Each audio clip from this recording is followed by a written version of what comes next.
하나님 말씀은 갈라디아서 6장 11절부터 18절까지의 말씀, 신약성경 309페이지입니다. 신약성경 309페이지 갈라디아서 6장 11절부터 18절까지 말씀 찾으셨으면 제가 봉독하겠습니다.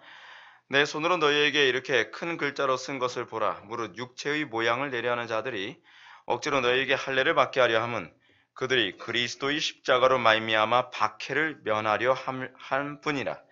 할례를 받은 그들이라도 스스로 율법은 지키지 아니하고 너희에게 할례를 받게 하려 하는 것은 그들이 너희의 육체로 자랑하려 함이라. 그러나 내게는 우리 주 예수 그리스도의 십자가 외에 결코 자랑할 것이 없으니 그리스도로 말미암아 세상이 나를 대하여 십자가에 못 박히고 내가 또한 세상을 대하여 그러하니라. 할례나 무할례가 아무것도 아니로되 오직 새로 지음을 받은 것만이 중요하니라. 이 규례를 행하는 자에게와 하나님의 이스라엘에게 평강과 긍휼이 있을지어다. 이후로는 누구든지 나를 괴롭게 하지 말라. 내가 내 몸에 예수의 흔적을 지니고 있노라. 형제들아, 우리 주 예수 그리스도의 은혜가 너희 심령에 있을지어다. 아멘. 이 시간은 갈라디아서 예수의 흔적이라는 제목으로 하나님 말씀 증거하도록 하겠습니다. 예수의 흔적. 신앙생활에 있어서 흔적이라고 하는 부분은 굉장히 중요한 문제입니다. 여러분, 사도 바울이 왜 흔적이라는 단어를 사용했을까요? 이 단어 때문에 많은 사람들이 오해를 했습니다. 사도 바울이 손에 예수님과 같이 못자국의 흔적이 생겼을 것이다. 또는 뭐 옆구리에 무슨 흔적이 있었을 것이다. 뭐 이런 식의 이제 흔적을 얘기하는데, 사실은 흔적이라고 하는 개념이 지금 여기서 어떤 얘기와 같이 나오고 있는지를 관찰해야만 합니다. 할례입니다. 할례라고 하는 것과 관련하여 사도 바울이 예수 그리스도의 흔적을 얘기하는데요. 사실은 여러분, 구약의 할례가 바로 예수 그리스도의 흔적에 대한 예표라는 거 여러분 알고 계십니까? 그렇다고 해서 사도 바울은 자신에게서 예수 그리스도의 흔적이 있다라고 하는 것은 그에 있어서 소위 세례와 성찬이 인과 표라고 얘기하는 것처럼 사도 바울에게서 이것이 일종의 성례처럼 여겨지고 있는 것입니다. 여러분, 제가 여러분들에게 이런 말씀드립니다. 우리의 삶 자체가 성례가 되어야 된다는 것이죠. 이것이 성경이 우리들에게 가르치는 바입니다. 사도 바울은 이제부터는 나를 괴롭게 하지 말라. 내가 예수 그리스도의 흔적을 가져노라 라고 얘기함으로써 내 자신의 삶이 바로 성례임을 하나님께서 입증하신다라고 지금 사도 바울이 얘기하고 있는 것입니다. 성례가 궁극적으로 목표로 하는 바가 무엇이죠? 우리가 요즘 기독교 강요를 통해서 성례에 관해서 배우면서 성례가 얼마나 중요한지 여러분들 정말 많이 느끼게 되지 않습니까? 성례가 궁극적으로 목표로 하는 바는 인과 표입니다. 다시 얘기하면 뭐 사인이죠. 그러니까 여러분, 요한계시록에서 보게 되면 666이라는 얘기가 나오죠. 또 14만 4천이라는 얘기가 나오죠. 그건 뭐라 그러죠? 인 맞은 자라고 하죠. 인. 이게 사실은 이게 성례와 관련된 개념 아닙니까? 하나님의 백성들에게 이마에 인을 찍는다. 그 이마에 실제로 여러분, 예수 믿으면 이마에 인 찍힙니까? 예수 딱 믿으면 Jesus 딱 찍힙니까? 뭐 그랬으면 좋겠어요. 그러면 나 구원 받았네. 뭐 그럴 수 있잖아요. 근데 여러분, 그 인이 아니에요. 자꾸 사람들이 마지막 때 뭐 666 인 맞으면 큰일 나는 거 아닙니까? 아니, 여러분, 666 인을 얘기하게 되면 14만 4천의 인도 여러분 동일하게 적용해야 되는 거 아닙니까? 근데 왜 이거는 물리적인 인이라고 얘기하면서 인 맞은 자 외에는 뭐 하나님의 징계를 받는다 했을 때 왜 그리스도인들에게 인 맞음에 관해서는 왜 이거를 심각하게 받아들이지 않죠? 그러니까 이게 사람들이 성경을 해석하는 데 있어서 얼마나 이 비합리적으로 성경을 해석하는지 일관성과 통일성이라는 관점으로 성경을 보지 않아서 그래요. 이 인과 표라는 개념은 사실 성례와 관련된 개념이죠. 성례와 관련된 개념이에요. 특히 사도 바울은 내가 예수 그리스도의 흔적을 받았다라고 얘기함으로써 내가 성례적 삶을 살았다고 하는 것에 관해서 이 갈라디아 교회에게 내가 하나님께 인정받았다라고 하는 이 확증, 소위 하나님께서 내가 하나님의 백성임을 이렇게 확증했다라고 지금 얘기하고 있는 것이죠. 여러분, 여기서 이제 사도 바울이 이렇게 얘기합니다. 지금 12절 11절부터 보게 되면 내 손으로 너희에게 이렇게 큰 글자로 쓴 것을 보라. 뭐 이 큰 글자로 쓴 것을 보라라고 하는 이유는 사도 바울이 이게 시력이 안 좋아서 아마 글씨를 크게 써서 아마 보낸 것으로 그렇게 추측되어집니다. 근데 무릇 육체의 모양을 내려하는 자들이 억지로 너에게 할례를 받게 함은 그들이 그리스도의 십자가로 말미암아 박해를 면하게 한 뿐이라. 여러분, 이게 지금 사도 바울이 할례와 관련해서 하나님 백성의 징표를 지금 얘기하고 있는 것이죠. 근데 하나님 백성에서의 징표, 그걸 뭐라고 얘기하고 있는가? 박해라고 얘기하고 있습니다. 여러분, 이것이 인과 표라고 하는 부분은 예수님께서 마태복음 5장에서 이미 말씀하셨습니다. 의로 인하여 핍박받는 자는 복이 있나니 천국이 저희 것이며, 의로 인하여 핍박받음이 뭐라 그래요? 이게 바로 하나님 백성의 인과 표라고 얘기하고 있는 겁니다. 성례죠, 사실은요. 그래서 그리스도로 인하여 핍박받는 것은 뭐라고 얘기해요? 사도 바울이요? 제사행위라고 그러죠. 제사행위. 어디서 나오는 얘기죠?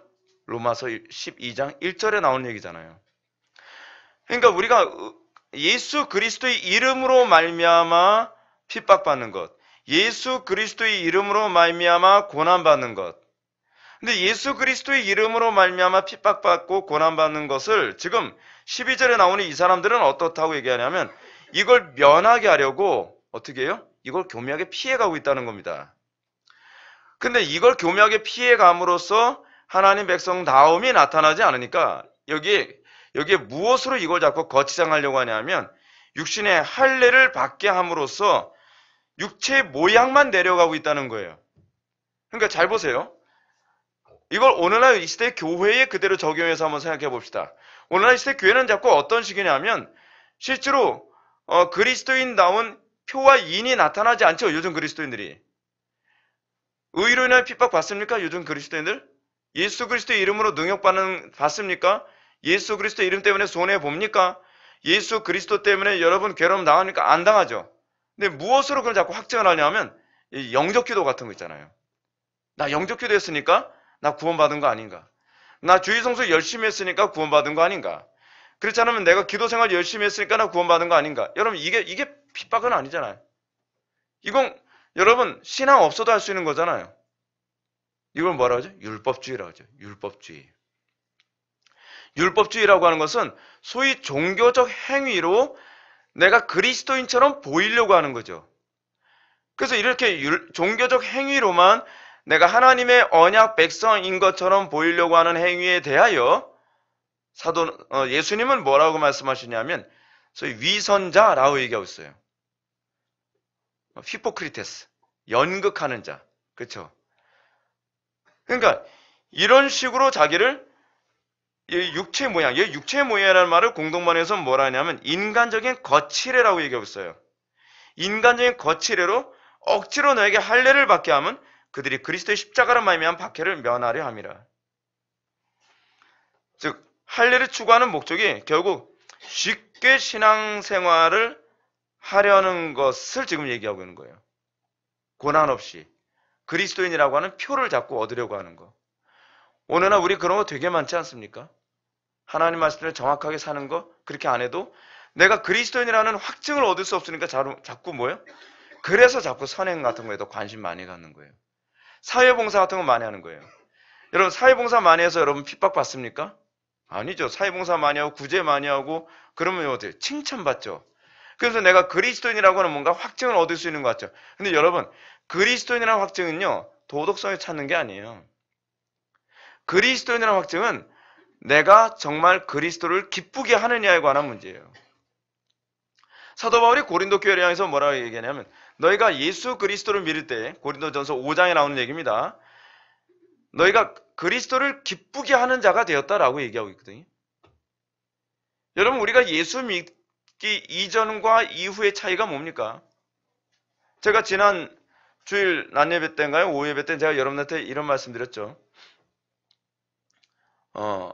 철학을 통해서도 여러분 인생이 바뀔 수 있다고요. 그렇죠?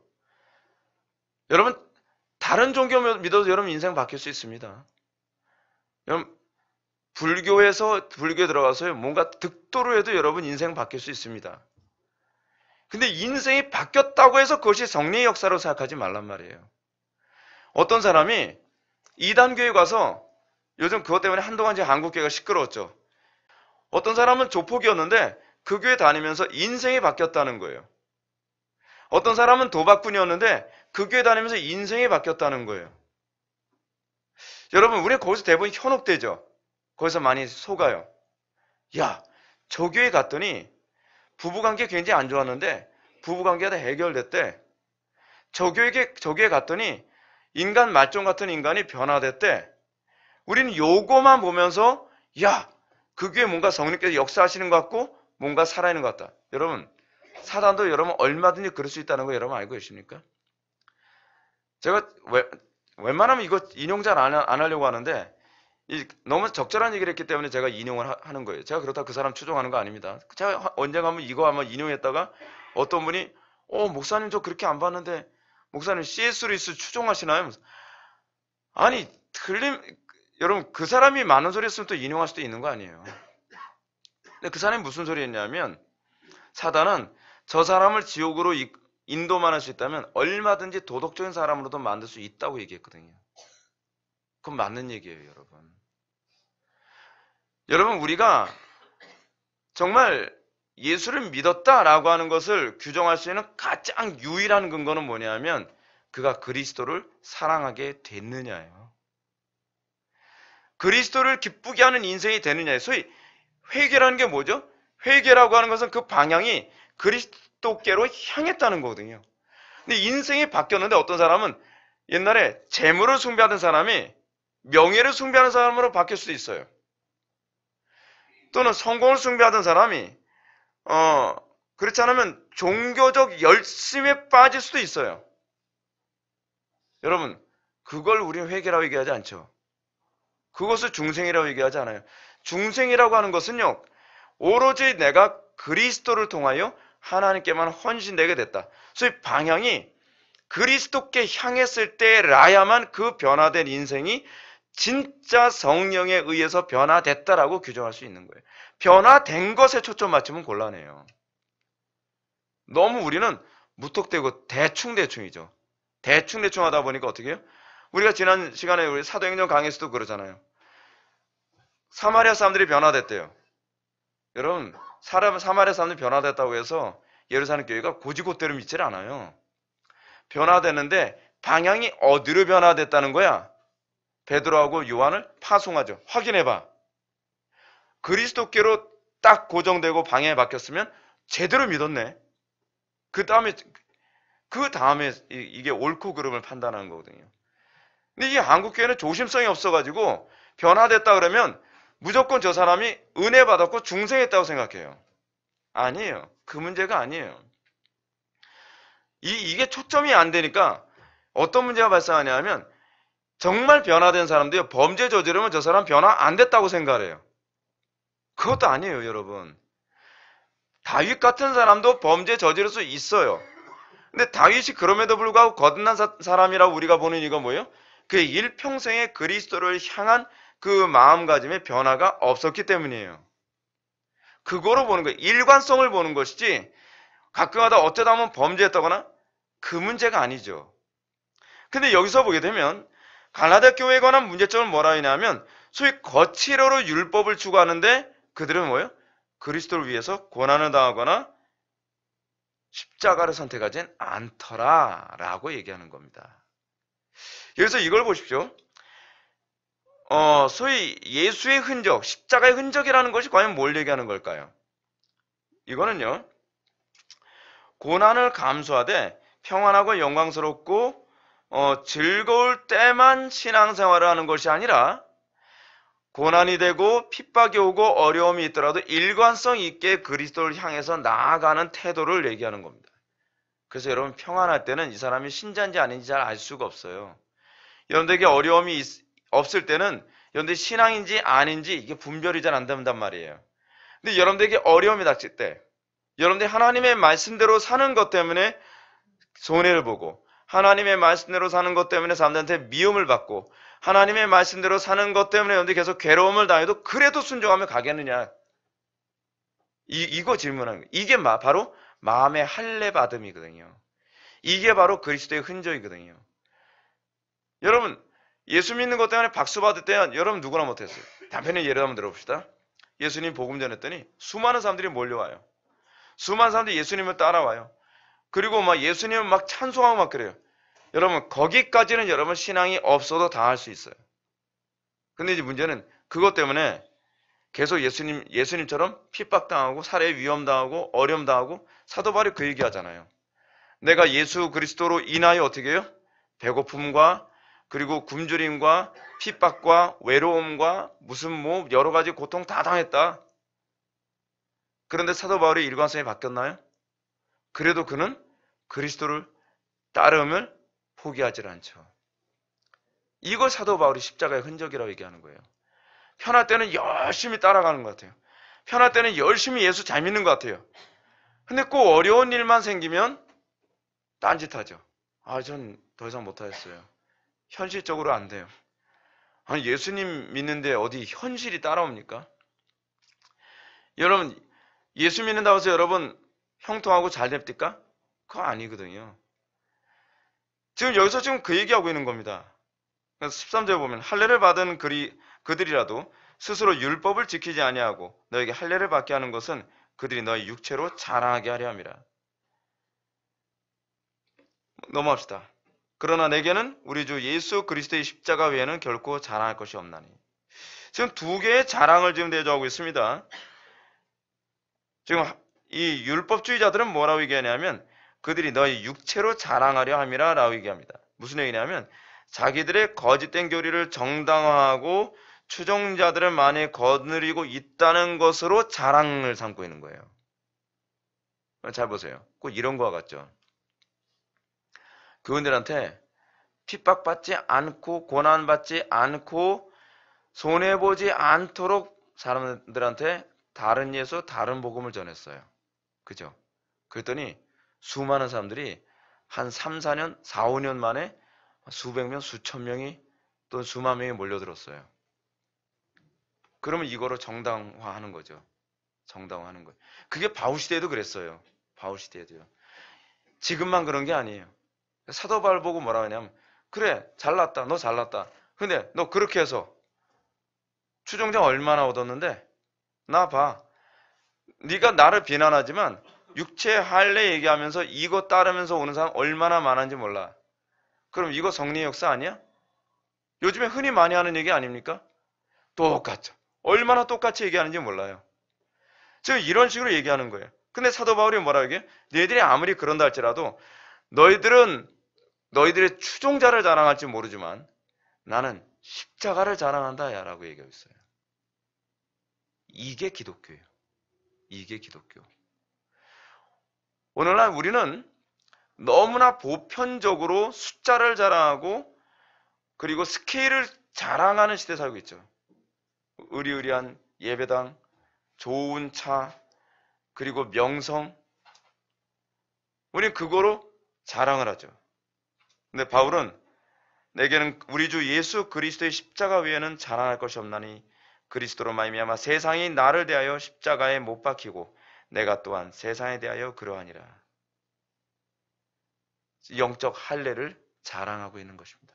영적 할례. 여러분 이 부분이 가슴에 와닿습니까? 그리스도로 말미암아 세상이 나를 대하여 십자가에 못 박히고 내가 또한 세상을 대하여 그러하니라. 상호 못 박음. 그죠? 세상이 나를 못 박고 나도 세상에 못 박았다.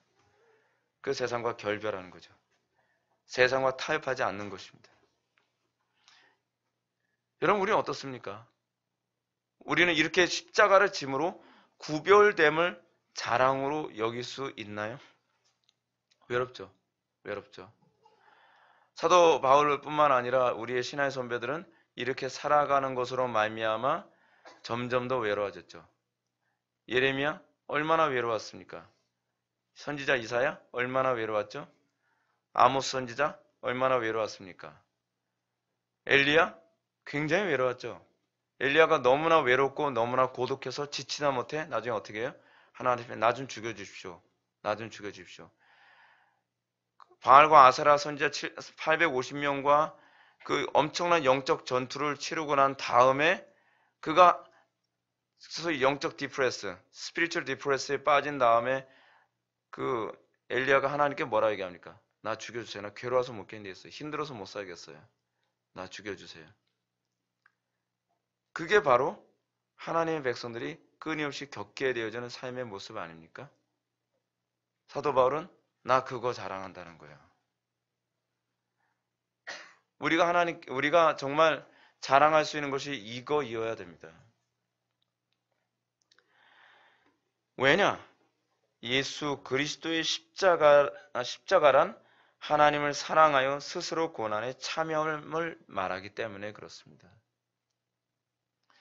억지로 여러 번 십자가 지는 게 아니에요. 인상 쓰면서 십자가 지는 게 아니에요. 누가 강요하니까 억지로 지는 게 아니에요. 그것이 고난이라는 걸 알지만, 그것이 괴로움이라는 걸 알지만, 내가 하나님을 사랑해서 지는 거죠. 여러분, 예수님이 십자가를 쉽게 졌습니까? 예수님이 십자가 지면서, 십자가 지면 웃으면서 십자가 져요? 십자가 매달리면서도 막 너무 웃으면서, 아, 나 십자가 졌다, 할렐루야 이럽니까? 여러분, 그것이 주는 중요한 메시지가 있습니다. 사도 바울도 그렇지 않았다는 거예요. 우린 자꾸 착각하고 있죠. 사도 바울이 십자가를 자랑한다고 해서 고난받으면서도 막 천사 같은 표정으로 아, 나 고난당한다. 난 이걸 자랑한다. 그럴 거라고 생각하죠. 아니에요. 그게 아니에요. 십자가를 지는 것은요. 굉장히 괴로운 일이에요. 그건 누구나 똑같아요. 여러분, 예수님이 십자가 지기 위해서 어떻게 했죠? 땀방울이 핏방울 되도록 할 수만 있다면 이 잔을 나에게서 거두어가 주십시오. 여러분, 그게 바로 모든 시대의 모든 성도들이 십자가를 지는 방식이에요. 오늘날 우리는 그렇게 심각하게 고민을 안 하죠. 그렇죠? 우리는 그렇게 고민해 가면서 십자가 지는 일을 안 한단 말이에요. 언젠가 김남준 목사님이 목회자의 길을 걸어가려는 사람들을 향해서 하는 메시지들, 그리고 그런 사람들이 꼭 봐야 될 책들을 얘기하면서 그런 얘기하죠. 자기가 그 길을 걸어가는 문제에 대해서 심각하게 고민하고 그리고 거절할 만큼 거절해 보면서 하나님과 씨름하는 가운데에 하나님께서 그 길을 인도하면 가라는 거예요. 십자가의 길 자체가 그래요. 로이드 존스 목사님은 그 목회자 길을 걸어가는데 너무 스트레스를 받아서 고민하다가 몇 파운드까지 한 달에 몇 파운드가 빠졌다고 그러던가 뭐 그렇게 얘기를 하죠. 십자가를 진다는 게 그거예요, 여러분. 쉬운 게 아니에요. 쉽게 십자가를 진다고 생각하지 마십시오. 아무도 그렇게 쉽게 지질 않아요. 우리는 너무 쉽게 십자가를 생각을 하죠. 그리고 저 사람은 믿음이 좋으니까 그냥 어느 날 막 마음이 기뻐서 십자가를 턱턱 진다고 생각을 하는 경우가 되게 많이 있죠. 그렇지 않아요. 그거는 십자가가 뭔지 모르니까 그렇게 쉽게 얘기를 하는 거예요. 아무리 믿음이 좋아도요. 십자가 그렇게 쉽게 지지 못합니다. 그리스도를 사랑하니까 이를 악물고 지는 거예요. 그리스도를 기쁘게 시게 해드리기 위해서. 그리스도를 사랑하기 때문에 여러분 어떻습니까? 여러분들은 신앙생활을 정말 이렇게 심각하게 고민하면서 십자가 집니까? 뭐 십자가라고까지 할 것도 없지만 제가 우리 아이들 홈스쿨링 하는 문제에 관했을 때 전 굉장히 고민을 많이 했어요. 제가 자신만만해서 제가 홈스쿨링 선택한 것도 아니고 전 솔직히 정말 안 하고 싶었거든요. 전 제가 목회하는 것도 정말 안 하고 싶었고 이렇게 자녀 양육하는 것도 이렇게 안 하고 싶었어요. 피해갈 수 있으면 좋으련만. 꼭 내가 별뚝스럽게 자녀들 이렇게 꼭 양육해야 되나? 내가 해낼 수 있을까? 뭐 이런 고민. 모르겠어요. 뭐 이렇게 해가지고 우리 아이들이 뭐가 될지 모르겠지만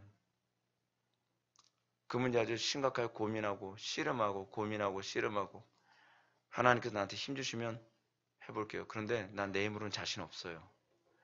그러는 가운데 하나님께서 확신해 주시니까 선택을 했어요. 근데 지금도 계속 괴로워요.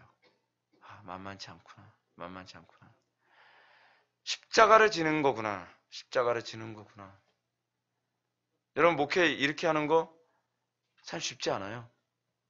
목회 이렇게 하면서도 굳이 왜 나만 이렇게 별독스럽게 목회를 해야 되나라는 생각을 할 때 되게 많이 있어요. 근데 이 길밖에는 딴 길이 보이지 않으니까 그냥 이렇게 목회해 나가는 거예요. 이렇게 목회해 나간다는 거죠. 사도 바울이 근데 이렇게 얘기하는 거예요.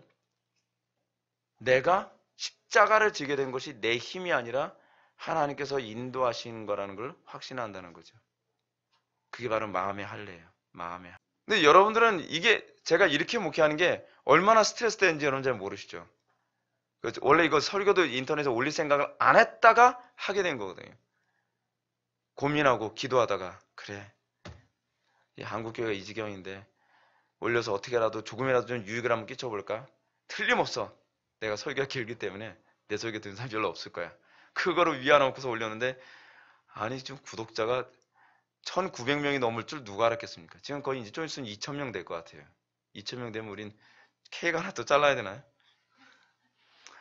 근데 여러분, 신앙생활이라는 건요, 날마다 산처럼 무겁게 가는 거라고 저는 생각이 들어요. 산처럼 무겁게. 하나의 길을 선택하면서도 하나님께서 이걸 기뻐하신다고 믿으면 하나님께 다시 기도하면서 산처럼 무겁게 한 발자국 한 발자국 옮겨가는 거예요. 그러면서 점점 예수를 믿는 게 무엇인지 조금씩 눈을 떠가는 거죠. 사도 바울은 이렇게 얘기합니다. 할례나 무할례가 아무것도 아니로되 오직 새로 지으심을 받은 것만이 중요하니라. 탁월한 표현 아닙니까? 할례를 하든 무할례를 하든 이게 중요한 게 아니야. 나는 할례다 무할례다라고 하는 거 가지고 딴지 걸고 이거 가지고 논쟁하자는 얘기가 아니에요. 내가 말하자는 건 뭐냐? 뭐라고 얘기하는 겁니까? 새로 지으심 받는 것만이 중요하다라고 얘기하는 거죠. 새로 지으심 받는 거. 무슨 얘기죠? 이게 영어 성경으로 new creation, 새로운 창조가 되는 거. 새로운 창조가 뭐예요? 영생이죠. 영생. 내가 날마다 그리스도와 동행하는 삶을 사느냐? 여러분, 교회에서 여러분 헌금 많이 하고 뭐 다 말짱 다 소용없어요. 예배 얼마나 많이 들었냐? 소용없어요. 여러분 기도 얼마나 많이 했냐? 다 소용없어요. 본질. 제가 본질 얘기하잖아요. 그리스도와 동행하는 거 여러분 아니면 여러분 헛고생하고 있는 겁니다. 예수 믿는다는 게 뭔지 아세요? 그리스도와 동행하는 삶을 살아가는 거예요. 근데 그리스도와 동행하려면 어떻게 하죠? 그분이 사랑스러워야죠. 난 너무 싫은데. 천국 가려니까 억지로 그냥 동행해야 해요? 여러분, 죄송한데요. 천국 못 가요. 천국 못 가. 여러분들 기도할 때 여러분들 영혼의 문제 가지고 기도할 때 간단하게 기도하세요. 아주 액티브하게 기도하세요. 뭐냐면 하나님, 나 그리스도를 정말 뜨겁게 사랑할 수 있게 해주세요. 여러분, 이단 아니죠. 저 이렇게 설교하는 거예요. 그리스도를 뜨겁게 사랑하라고 얘기하는 게 이게 이단일 리는 없잖아요.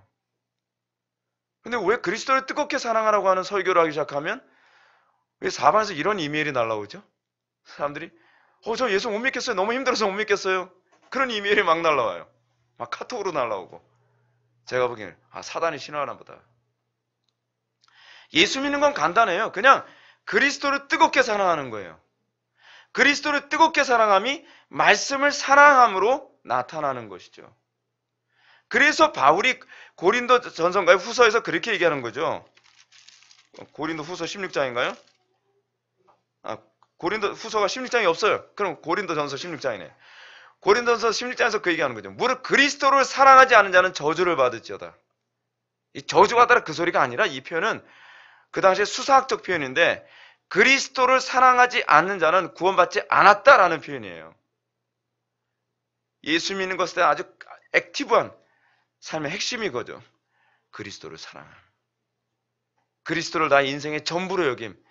내 인생이 그리스도를 사랑해서 모든 삶의 행동에 나옴. 바울이 그 얘기를 하고 있는 겁니다. 그러므로 16절 무릇 이 규례를 행하는 자에게와 하나님의 이스라엘에게 평강과 긍휼이 있을지어다. 이 규례가 뭐죠? 이 규례? 그리스도를 사랑하는 규례죠. 그렇죠? 더 정확하게 얘기하면 이 규례란 그리스도의 십자가를 부끄러워 아니하고 성령 안에서 새로운 삶을 살아가는 걸 얘기해요. 굳이 이 문장 가지고 얘기한다. 근데 이걸 딱 줄이면 뭐예요? 그리스도를 사랑하는 규례죠. 율법이 그거 아닙니까? 율법이 하나님 사랑, 이웃 사랑이잖아요. 간단히 요약하면 그리스도를 사랑함이에요. 이 규례를 행하는 자에게 하나님의 이스라엘에게 뭐예요? 하나님의 택한 백성이죠. 하나님의 언약 백성이죠. 오늘날 언약 백성들 교회 아닙니까? 이 하나님의 언약 백성들, 이 이스라엘에게 평강과 샬롬, 하나님과의 평강이죠. 그리고 긍휼이 있을지어다. 구원을 얘기하는 표현이죠. 이후로는 누구든지 나를 괴롭게 하지 말라. 왜요? 내가 내 몸에 예수의 흔적을 지니고 있느라. 이 얘기가 무슨 얘기죠? 이 규례를 지킴이 나에게 명확히 나타났다는 거예요. 그러므로 나는 하나님과 샬롬이 있고 하나님의 긍휼함을 받은 자다 라고 얘기하고 있는 거예요. 이 문맥상. 그러면서 18절은 이렇게 마무리합니다. 형제들아, 우리 주 예수 그리스도의 은혜가 너희 심령에 있을지어다. 이 은혜가 뭘 얘기하는 걸까요? 사도 바울은 항상 은혜는 구원이라는 단어와 동의어로 사용하는 표현이죠. 근데 이 은혜, 예수 그리스도의 은혜라고 하는 것은 바로 그리스도를 사랑하여 날마다 자기를 부인하고 십자가를 지는 삶을 살아가는 거죠. 나는 편하고 싶고, 나는 이기적이고 싶고, 나는 게으르고 싶고, 나는 안락하게 살고 싶고, 나는 소위 행복하게 살고 싶지만 그럼에도 불구하고 그리스도를 사랑하는 마음 때문에 이 모든 것을 날마다 포기하며 걸어가는 삶이 너희 심령에 있을지어다. 아멘. 이라고 얘기하는 겁니다. 사랑하는 성도 여러분,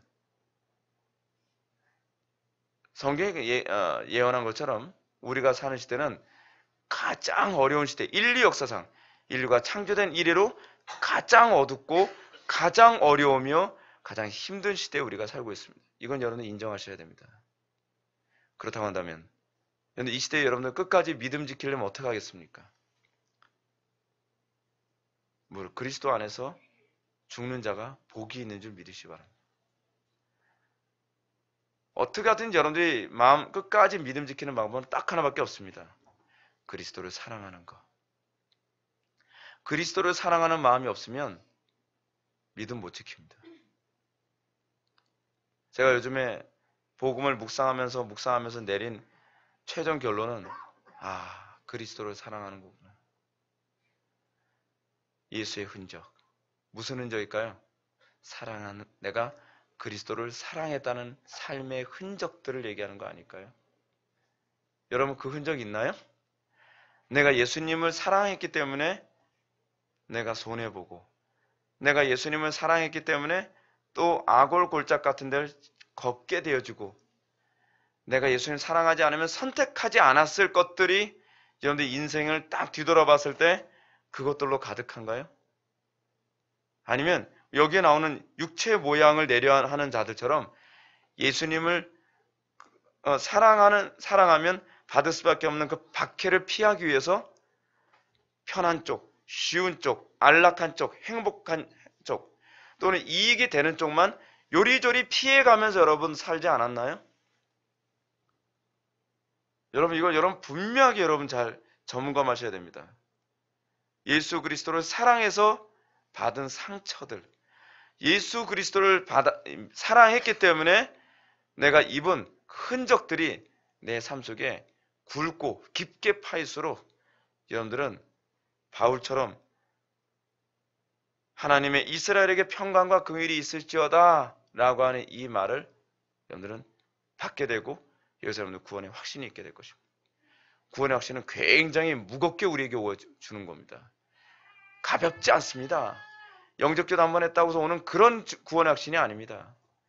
구원의 확신은 그리스도를 사랑하는 그 사랑하기 때문에 그것 때문에 몸이 상하고 그것 때문에 마음이 상하고 그것 때문에 때로는 사람을 잃기도 하고 그것 때문에 때로는 손해도 보기도 하고 그것 때문에 사람들한테 억울하게 핍박당하고 미움받고 상처받는 그런 삶, 애매히 고난당하는 그런 삶, 그것이 바로 모든 시대 모든 그리스도인들이 걸어갔던 십자가의 길이었던 것을 믿으시기 바랍니다.